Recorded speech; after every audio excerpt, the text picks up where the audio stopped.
ऐसी हालात हैं, कई बार तो जवान भूखे पेट भी सोना पड़ता है।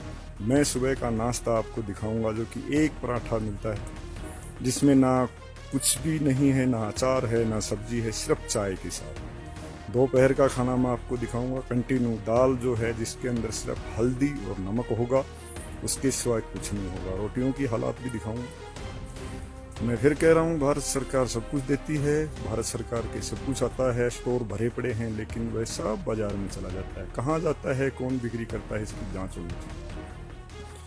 मैं आदरणीय प्रधानमंत्री जी से भी कहना चाहता हूँ कि कृपा करके इसकी जांच करें। दोस्तों, ये वीडियो डालने के बाद शायद मैं रहूं या ना रहूं, क्योंकि अधिकारियों के बहुत बड़े हाथ हैं। वो मेरे साथ कुछ भी कर सकते हैं, कोई भी कुछ भी हो सकता है, आप सोच सकते हो। इसलिए इस वीडियो को ज़्यादा से ज़्यादा फैलाएं, पूरा शेयर करें ताकि हर मीडिया आके यहाँ जांच करे, देखे कि किन हालातों में है। मैं बाकी वीडियो आपके पास पेश करूंगा, जिसकी पूरी डिटेल आपको दिखाऊंगा। जय हिंद।